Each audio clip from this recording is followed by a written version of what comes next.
Hello નમસ્કાર મિત્રો, મહેન્દ્ર ત્રિવેદી.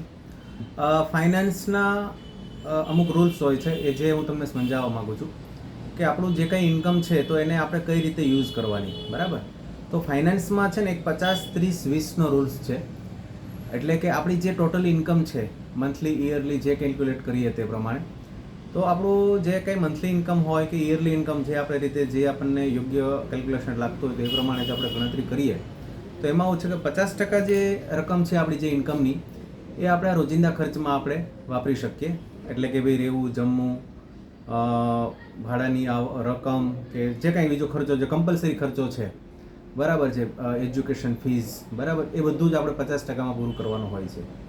અને બાકીના જે 50% હોય છે એમાંથી 30%, બરાબર, એટલે ટોટલ ઇન્કમના 50% આ રીતે જાય. બીજા જે 30% વધે એમાં આપણે આપણું મોજ શોખ, આનંદ, બરાબર છે, કે ભાઈ હું હરવા ફરવા ગયો, યાત્રા પ્રવાસમાં ગયો, ફેમિલી ટૂરમાં ગયો, બરાબર, મોજ શોખની કોઈ વસ્તુ લીધી, બરાબર, તે 30% પૈસામાંથી આપણે કરી શકીએ.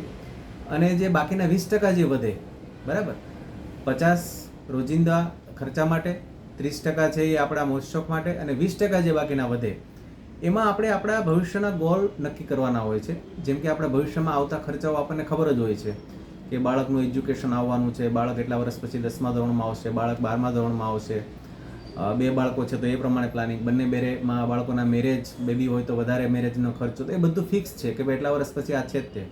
તો આપણી ઇન્કમની 20% રકમ છે આપણે ફરજિયાત બચાવવી જોઈએ. ઇન્કમ ગમે તેટલી હોય પણ એમાંથી 20% બચાવવાનો પ્રયત્ન 100% કરવો જોઈએ કે ભાઈ 20 વર્ષે મારે એટલો ગોલ છે તો હું એટલા ટકા પૈસા બચાવીશ તો મારું એટલું આ થશે. અને એમાં બી જો વધારો કરી શકીએ તો વધારે સારું, પણ મિનિમમ 20% આપણે બચાવવો જોઈએ. જેમાં આપણે LICથી પ્લાનિંગ કરી શકીએ, SIPથી પ્લાનિંગ કરી શકીએ, બરાબર છે, આપણા મેડિકલ ઇન્સ્યોરન્સ જે છે એનું પ્રીમિયમ ભરી શકીએ, બરાબર છે, પછી ઇમરજન્સી ખર્ચાઓ આવતા હોય છે એના માટે પણ એમાંથી પ્લાનિંગ કરી શકીએ. તો આ બધું પ્લાનિંગ છે 20%માં કરવાનું હોય છે.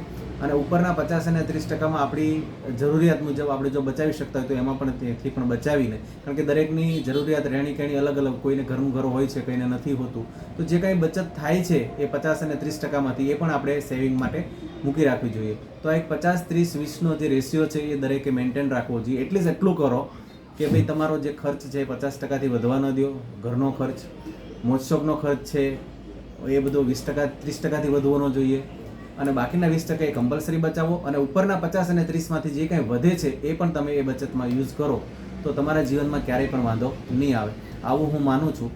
અને આવો એક ફાઇનાન્સનો રૂલ્સ છે, બરાબર છે, જે હું તમને જણાવવા જઈ રહ્યો છું અને જણાવું છું. તો એ પ્રમાણે તમે કહેજો. વધારે આપણે રૂબરૂ મળી શકીએ તો 20% તમારી બચત છે કે નહીં એ તમે જોઈ લો, અને ન થતી હોય તો આપણે એનું પ્લાનિંગ કરીએ, મળીએ, અને 20% કઈ રીતે ક્યાં બચાવી શકીએ અને શું પ્લાનિંગથી કરીએ અને આપણને શું ફાયદો થાય એના માટે આપણે મળી શકીએ. ઓકે, ચાલો આવજો, બાય.